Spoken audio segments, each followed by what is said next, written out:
Tanah tidak jadi terjual setelah memahar jasa ritual jual aset atau jual tanah dari saya. Nah, bagaimana penjelasannya? Silakan simak video ini sampai selesai.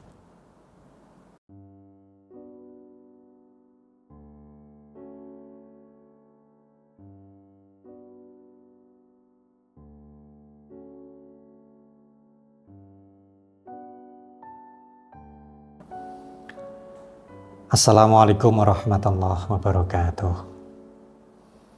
Saudaraku yang dirahmati Allah Subhanahu wa Ta'ala, semoga kita semua senantiasa diberikan kesehatan, kebahagiaan, dan berkecukupan, dan dijauhkan dari bala maupun musibah. Amin, amin ya rabbal alamin. Jumpa lagi dengan saya, Bah Romdoni. Di video sebelumnya tentang apa yang terjadi setelah mengikuti ritual jual tanah. Nah, saya menyampaikan ada beberapa poin, ya, di mana salah satunya adalah yang terjadi justru tanah ini tidak terjual. Ya, saya ada beberapa kasus justru yang terjadi hal demikian. Nah, di video sebelumnya sudah saya sampaikan, ya, ada 2 poin saja, ya, karena saya itu lupa atau ingat-ingat lupa gitu, ya. Nah, di video ini saya akan share ulang, dan alhamdulillah kemarin itu saya cari-cari di arsip chat WA saya, ya. Nah, itu ketemu untuk 2 kasus yang lainnya. Nah, langsung saja saya contohkan, ya, 4 kasus, ya, di mana yang terjadi justru tanah ini tidak terjual setelah mengikuti jasa ritual jual aset.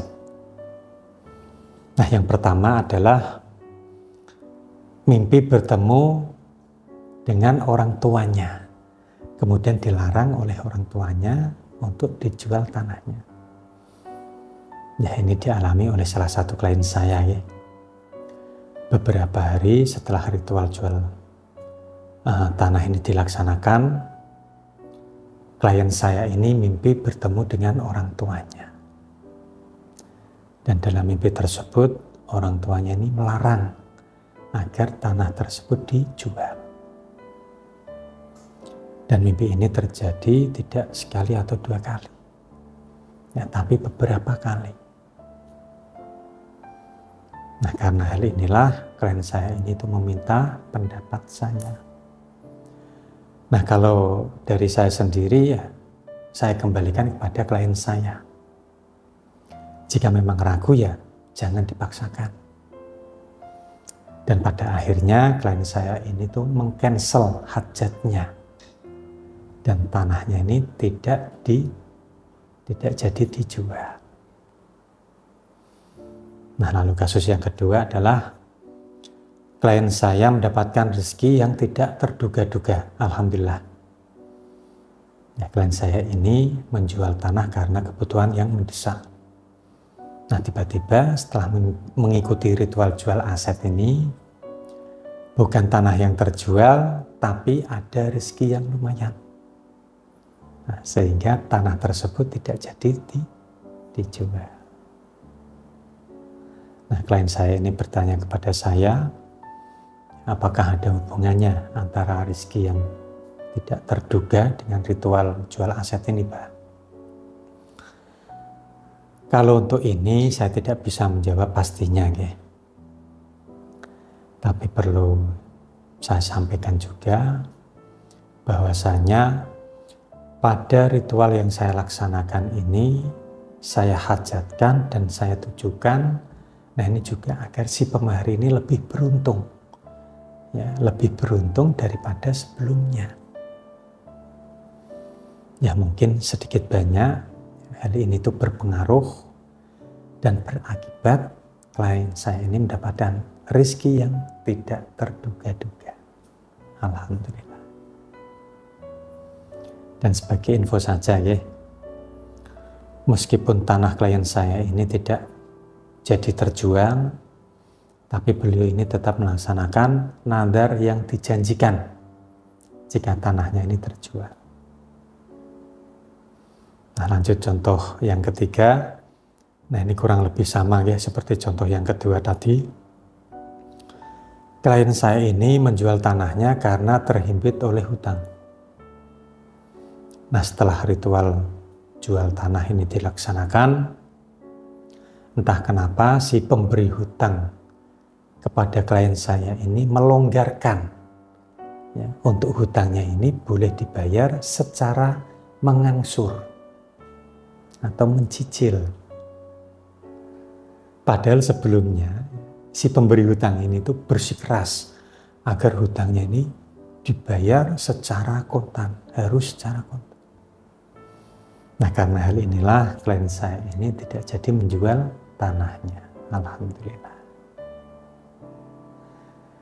Nah, ketiga contoh ini bisa dikatakan positif ya. Dan ketiga klien saya ini tidak komplain ya, karena tanahnya ini tidak terjual. Bahkan untuk yang kedua ini malah tetap melaksanakan nadarnya. Padahal seharusnya ini tidak dilaksanakan, tidak masalah. Nah, yang terakhir, yang keempat ini yang negatif.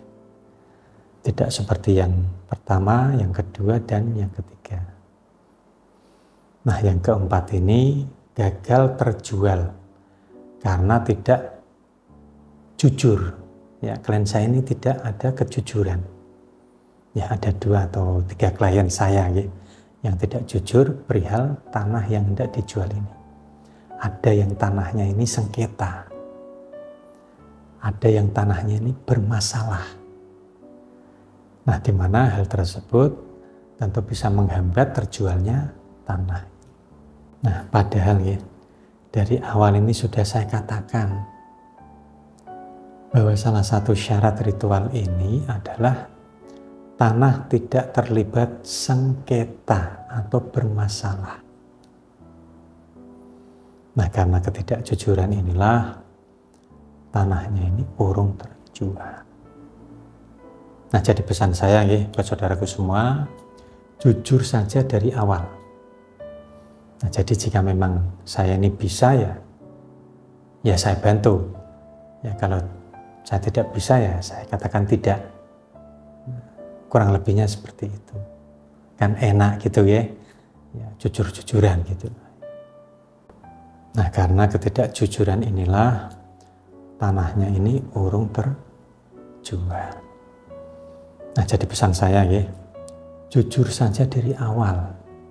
Jadi jika memang saya bisa bantu ya saya bantu.